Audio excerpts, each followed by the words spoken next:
So we're going to have the next session, and I'd like to invite you all to listen to this amazing talk. So all eyes and ears towards the center of the stage. So the conversation that's about to happen is on the research findings on what works for women economic empowerment. And this conversation will be led by Dr. Mary Goretti Akinyi. She's a senior lecturer and academic lead for African Women's Studies Center session. So can we give her a round of applause? So she'll be leading the session. Hi, good people. Hi. Hi. Thank you so much. I welcome you to this panel discussion by the University of Nairobi based on the researches we have done on women economic empowerment.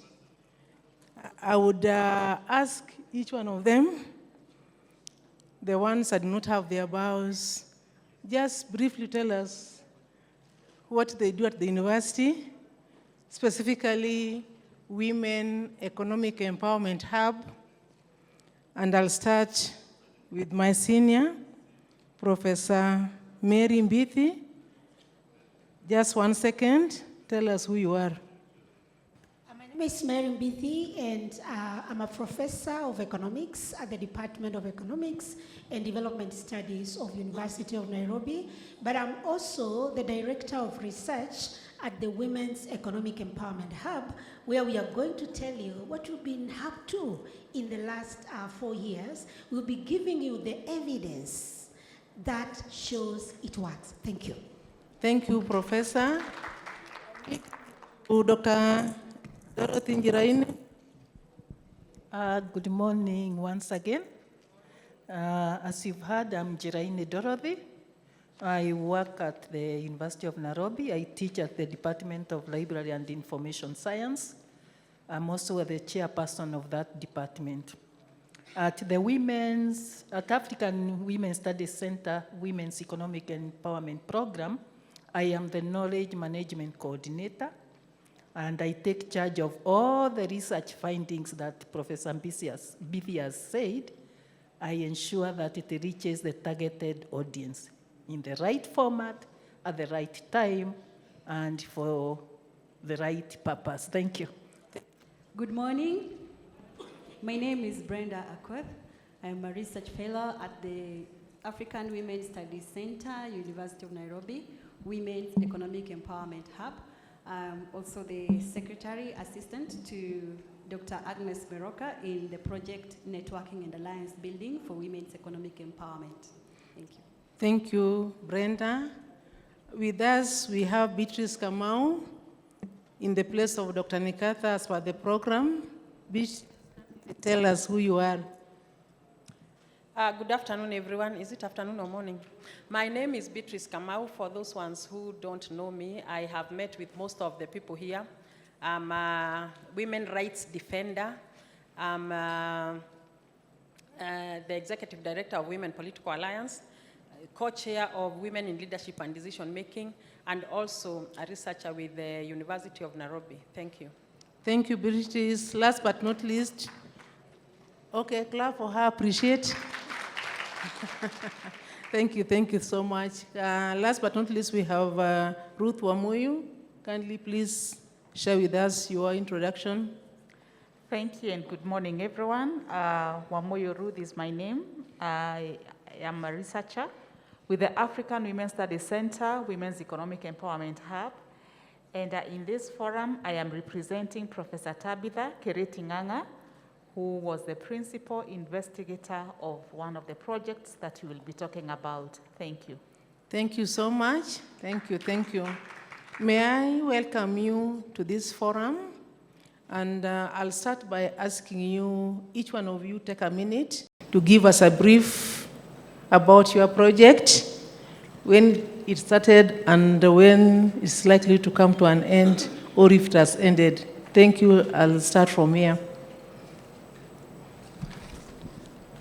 Thank you so much once again for the opportunity to share with all of us what we have been doing in NABWI, that is Networking and Alliance Building for Women's Economic Empowerment for the last 4.5 years, almost.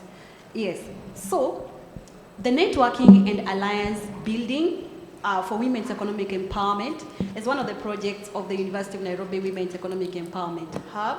The project aims to evaluate what works for we in networking and alliance building by utilizing the best practices for women's self-mobilization in influencing policies, programs, and regulations for we. So this is a network of women leaders, women's rights advocates, and women's organizations that are champions for we. So it's a network, it's a platform where all these people converge to deliberate on we policies and to influence those policies. So by building a network of women leaders and women's rights advocates, NABWI, in short, aims to create a safe space, a space where women can use evidence-based research, evidence that is generated through research to self-advocate for women's economic empowerment.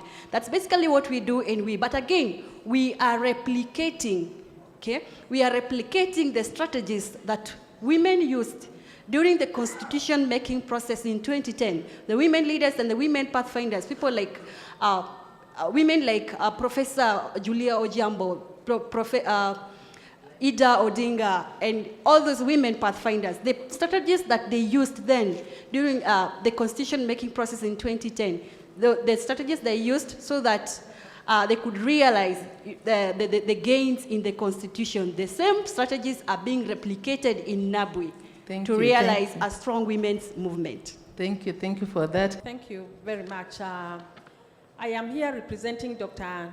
Nkatha, and we were working on the project which we call Impact of the Social Protection.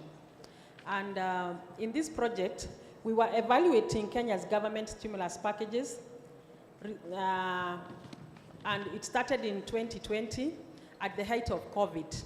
And we wanted, at the height of COVID, people realized that the social protection in Kenya, we wanted to test whether it was working. You can all remember that even those ones who can fly out were not able to fly out.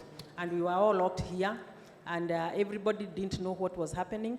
So we decided to evaluate the packages that the government had.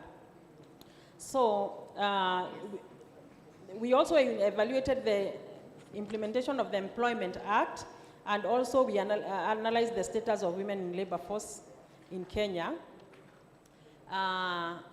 These projects are still ongoing, although because it was supposed to end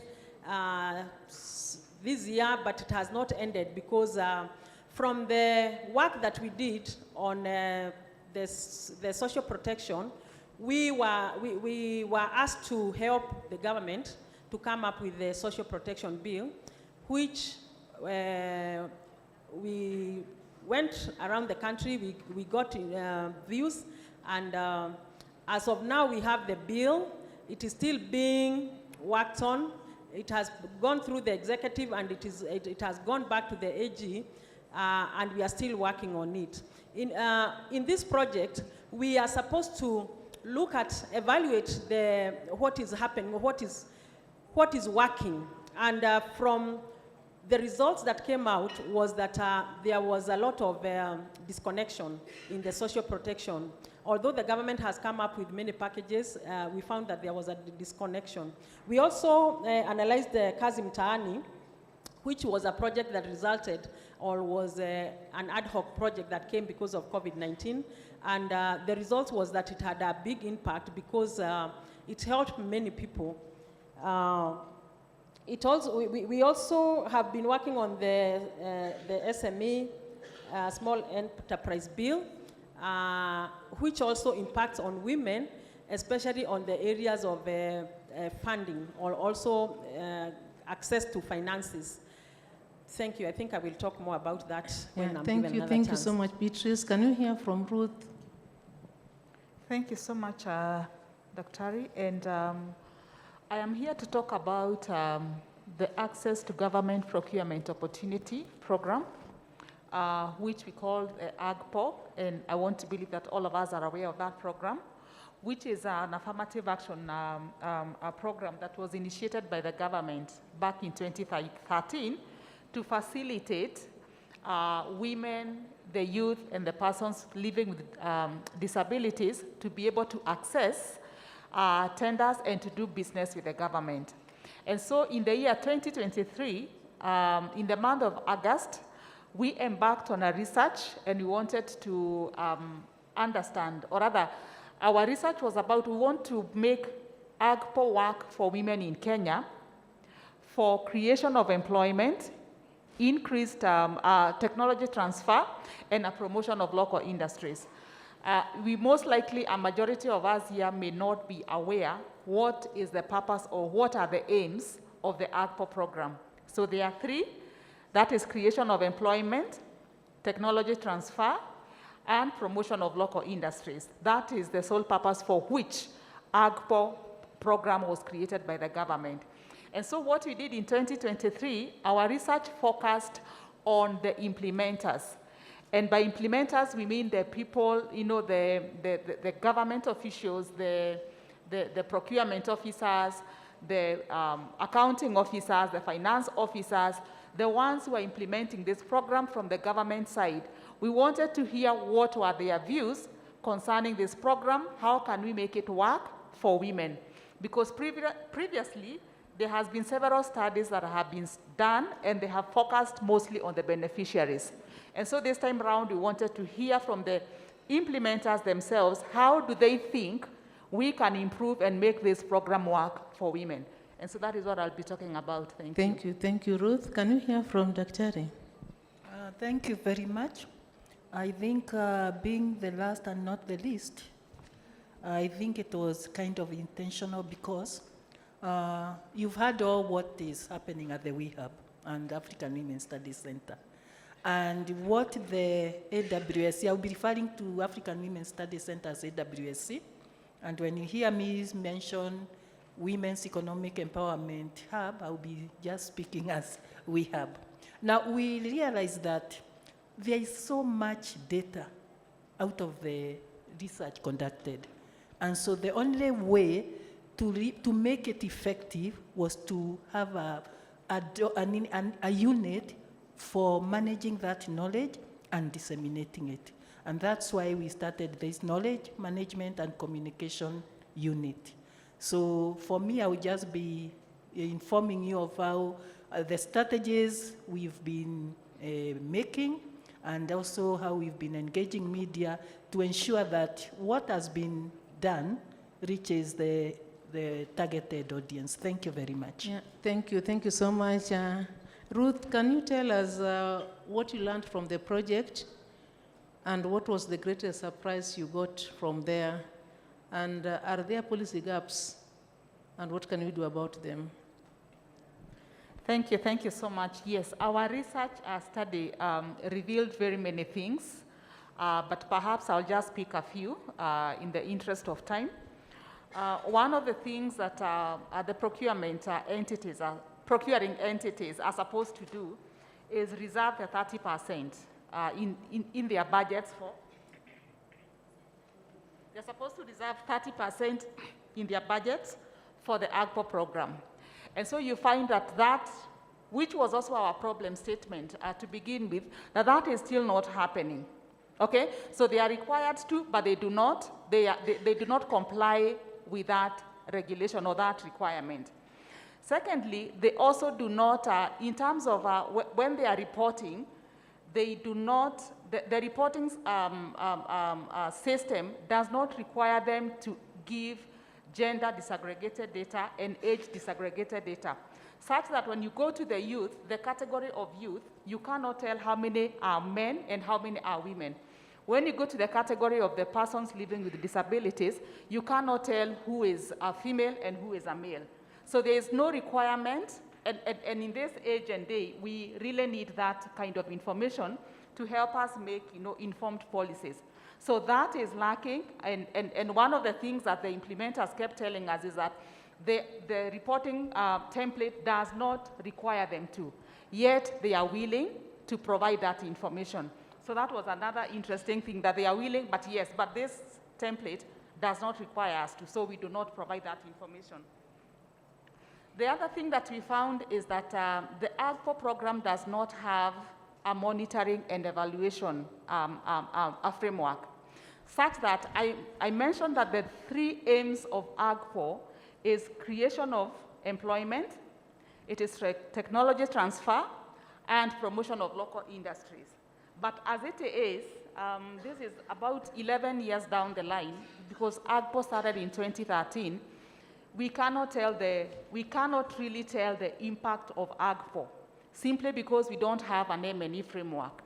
And one of the things that we are proposing is that we need to develop this framework, and we are willing to work, the AWSC and AWSC we have, together with the Public Procurement Regulatory Authority, we are willing to embark on this journey where we can develop an M&E framework so that we are able to measure the impact of this greater program. The other thing that we'll talk about, just one more, Daktari, is on the issue of pending bills, which continues to be a big challenge for the procuring entities. And one of the things that they kept proposing, I mentioned that we went for the implementing agencies so that they can give us what do they think are the solutions to the problems ailing this program.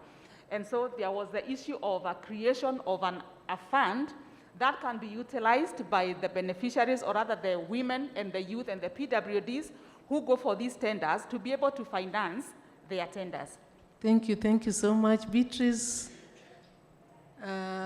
you have said so much. Can we hear from Brenda what you learned from?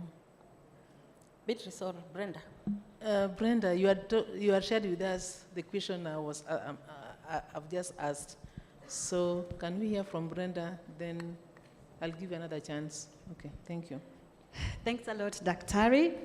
So I think I did not mention that the project or the program, Networking and Alliance Building for Women's Economic Empowerment, began way in 2022. That's when we thought that there had been a lot of research done by the hub, but without without documentation, not really documentation, but without an action, especially from the grassroots. We needed to involve women in this advocacy work. So we thought it would be wise to form a network of women that would propel, that would move forward the WE agenda right from the grassroots. So as we speak here right now, we have women representative coordinators from different counties. There's Jane Kamwaga. Thank you so much, coordinator from Murang'a County. There's Wangari. Wangari is from Nairobi County. Wangari, just raise up your hand. She's a member of the network. There's Joy Kiambati, as she arrived. They are members of this network that ought to be here, but maybe they are on their way coming. Yeah, so the network has really grown, and we have over 10,000 women in the network who Daisy Amdani, a very critical member of the network. Daisy Amdani, yes. So we have a network, a very strong network of women who are able to advocate for WE-friendly policies from the grassroots, so that women are able to know, to be aware of these policies. So you asked me about some of the findings that we have. Yes. So first of all, we established the network, first of all, and then we came up to find out their level of awareness, okay? So when we tried to find out women's level of awareness of WE policies, women's rights, we realized that there is a high level of awareness of WE policies. In fact, women are aware of what policy advocacy is in the first place, its significance in advocacy for women-friendly policies, and they are utilizing that strategy. Remember, I said we are replicating the strategies that worked for women during the constitution making process. And one of those strategies that women used then was policy advocacy. Another one is self-mobilization. They mobilized themselves. They knew what they wanted, and they moved forward to look for what they wanted. And indeed, they got it in the new constitution. So after realizing that women are aware of these policies, and they are aware of the significance of policy advocacy. In fact, they are aware of the affirmative action, you know, the policies like affirmative action policies. They are aware of the social protection policies. I'm not so sure if the team there can project. Last year, 2024, the women went to, they gave their voice on the social protection policy during public participation. They went and gave their voices, and it was incorporated. So that is one of the things that we came to realize, that they are aware and they are able to go out and participate when calls for public participations are made. Yeah, thank you. Thank you. Can we hear from Prof? Time is running out. I'll give you the last moment to wind up. Thank you very much, Chair. The program, which was testing what works in childcare for women economic empowerment, we've seen a small video about it. We found out that when small-scale women traders are able to access affordable and quality childcare, they spend more time in their businesses. And it's not just spending more time in their businesses, because that more time translates into increase in sales turnover, so they sell more per month. Secondly, their profits seem to go higher.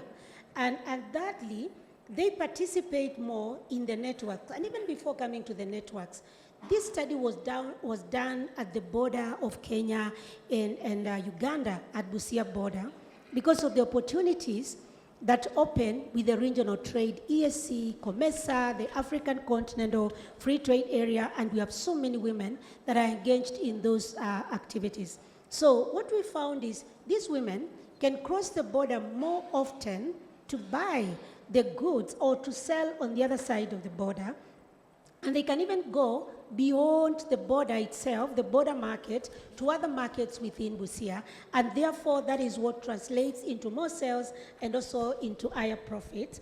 And we also found that they spend more time in networks and they worry less. You know, at the border they said, we worry about child trafficking. That's what they were telling us. And they were telling us, even when we're in the market here, the child is running around, you know, a motorbike is passing here. So we realized when they leave the child in the child care center, their health as a promise. We also found that they have more agency at home. They make more money. They can make decisions on how the money can be used for the family. And we also found that there's likely to be a shift in gender norms regarding childcare, because we found that the father started coming along with the baby when the mom has gone to the market earlier. And with that, when also coming to pick the baby, because mama is still in the market. And when they get home, then they ask the child wants to eat. So they decide, maybe I can cook for the baby. And as they cook for the baby, you know what is happening? They're also cooking for the family. And we realize that family relations have become better. Thank you. Wow. Okay, Beatrice. Yeah, thank you. I think I had mentioned less than a minute, yes. Yeah, less than a minute. I had mentioned the things in social protection, but I think for more clearance, it's good to mention that in social protection, that's where you find Inua Jamii, you find cash transfer, and during our research, we found out that that 2,000 that is given to Inua Jamii, that is the people with severe disability and also the elders, was very helpful because it gives them food. It even educates the children of the elderly, and it has a lot of work that it does. We also found out that during COVID, this money was very instrumental because it came in at the right time. We also found out that the money is not enough, because 2,000 really, what can you do with it? But it is not enough, but it is better than nothing. We also found that there was no coordinated mechanism in the social protection of how they get money. Sometimes the money could stay for 8 months without coming, and then it comes as a lump sum, and then there were also other challenges. Then when it came to people with disability, they were only dealing with people with severe disability. They were not taking care of their caregivers. Yet these people with severe disability need permanent caregivers, and therefore this work falls on the women, and therefore that needed to be done. So the other one was the lack of coherence in the existing social assistance intervention to the targeted small groups. We found that even those people, even the elderly, sometimes would not be able to access this funding, or would not be able to know, because there is only one officer, probably in a constituency or in a county. So even to go and get registered was a problem for these people. Thank you. Thank you so much. I'm being told our time is up, but not yet up, because we are now giving it to the floor to seek clarification from the findings you've just heard from our panelists. I'm only going to take 2 questions, one from this side, one from this side. So who's going first? That is Women Ally, Njoroge. Thank you very much. Actually, what I just wanted to say is that because I've interacted with the work of WeHub, it would be a disservice if we don't talk about the work that WeHub has done on women incubation and what is working. So I really wish, even if it's a sentence, because I can see Ruth there and Beatrice, to at least mention some work around that. Thank you very much. Thank you, thank you. Ruth, you'll talk about incubation in just 1 minute after that.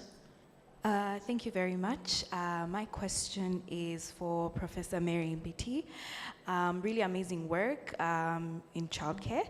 So my question for you is, in your experience, as you implement this project and as childcare is coming up in terms of how we can support women's economic empowerment, what, in your own experience, are we as stakeholders in our duty of care not doing to ensure that we are taking these services to the women that need it most? Thank you. Thank you. That's Any it. other? That's it. Those are the 2 questions. Okay, as you take it there, I would like to tell you that Njoroge's question will be addressed in the next panel about the incubation, Okay. which So I we can are take undertaking. One more question. Yeah, thank you. Thank you. My name is Vexina Mweni. I work in Machakos with NEMA Foundation. And my question goes to the we.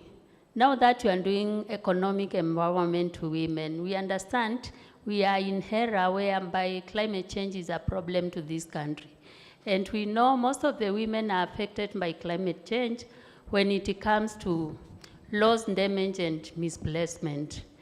We understand most of the women in business, in small-scale businesses, once they incur damages, they lose their properties, they lose a lot of, they get displaced, and they end up even starting afresh.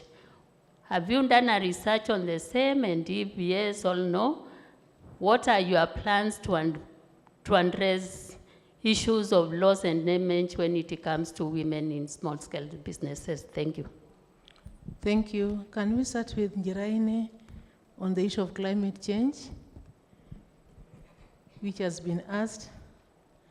Then Professor Mbiti will respond to what was asked earlier. Thank you. I didn't get the question on climate change. She was asking whether we have done any research. Oh yes, we've done the research. That one is it's a new program as we speak, and we've not yet, we are still in process. It's an ongoing research. So maybe for now, we cannot give conclusive conclusion. Next year, Hamdan allows, we shall share with you the findings on the same. Thank you. Okay, thank you. Professor. Thank you. I think the question is, what are we not doing? And I think if we had time, that was what I was to speak to. But what are we not doing? We do not have, public policies that speak to the childcare, because childcare really concerns children that are below 4 years. You know, the education system and policy in Kenya starts from 4 years when the children start going to PP1 and so on and so on. So that is one thing we've not done. We've not addressed the issue of concern for those small babies before 4 years and who are not able to go to to school. Now, there are two key things because of lack of that particular policy. One, we find that childcare centers still exist. You know, that mama in the estate who opens a one room to take care of the children. There are so many private, such small-scale childcare centers. But then the question is, when you talk to people, they were saying the quality. And then we tell them, so if the quality is not what you like, are you able to find a better one? They say, yes, there are others, although few, but they are too expensive. And that's why we are talking of quality and we are talking of affordability. So the main concern here is we need public policy where government supports, the child care or children of that age for those mothers that are willing to take their child, who want somebody to mind their baby as they go to work or as they go to trade, and they may not be able to afford a house help, or they may not have somebody to take care of the children. So this policy should also speak to the funding priorities for the childcare so that they become affordable. And secondly, they should guide with regards to standards and operating procedures. Thank you. Thank you, Prof. Just before they stand, can we ask each one of them to just take a second to tell us way forward with their projects? Keep it 20 seconds each. A second each. Way forward with our projects. Dr. Njiraini? A second each, promise. Thank you very much. The way forward is to ensure that we, both the stakeholders and women at the grassroots, be on board. We be on one path, one platform. And also as we at the AWSC, I would urge everyone to just visit our website, visit our repository, and see what this has been said. That's where it is. Even YouTube, please ensure that you visit the YouTube. Everything is there for your use. Thank you. Thank you, Dr. Ruth. Thank you. Regarding AGPO, I want to say that we must make AGPO work for the target groups. And as we make AGPO work, we must be able to tell what is the impact of this program. And because of that, we must develop a monitoring and evaluation framework, and that will call for partnership and collaboration between the different institutions, the government and the private sector, so that we are able to develop that framework. Thank you. Thank you. Beatrice. Okay, way forward for social protection. It touches on all of us. So we push for that bill to be passed, and once it is passed, we push for its implementation. If we push for the implementation of social protection bill to become law and then to be implemented, half of the women's and cared work will be, that burden will be taken away from women. So over to you women to just make sure that your member of parliament will pass that bill and make it to law. And once it is passed, it is upon you to ensure that it's working. Even she and Shah are part of this. Thank you. Thank you. Professor? Thank you. The way forward is that childcare works, and therefore there is need to advocate for childcare facilities at all the markets at the county level, as well as at the cross-border trade infrastructure that are being developed. And lastly, it is good that the policies also are developed at the county level, because this is a default function. Thank you. Thank you. Brenda, a second. Thank you. In networking and alliance building for women's economic empowerment works. We look forward to an integrated network encompassing young women and older women young women can learn from the older women, and together they can build a strong and sustainable network to advocate for we-friendly policies. Thank you so much. You've heard what our panelists have said. One, we create safe spaces for our mothers in the marketplace so that they get more time. And you have heard that when there is such kind of activity in the market, it improves gender relations in the family, and men allies are becoming more and more.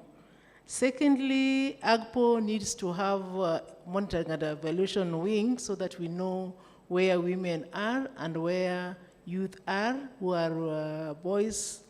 The reason being there is no gender disaggregated data, so we don't know what is working. And lastly, the need for grassroots. As you've seen, the center has created network from the grassroots. You've had Muranga, you've had Busia, you've had all these women from the grassroots, and that is the way to go so that they don't say we are always in Nairobi talking about them. And lastly, we should borrow from women from Ghana, Amakola Market in Accra, where women are the ones who are in the chair, they are the ones organizing activities in the market, and they are really doing very well. And up to, as we speak now, they have modern market in their place where you can even spend a night there. You don't have to go home. Thank you very much. I appreciate the panelists for the input. Can we give them appreciation? Thank you. Thank you.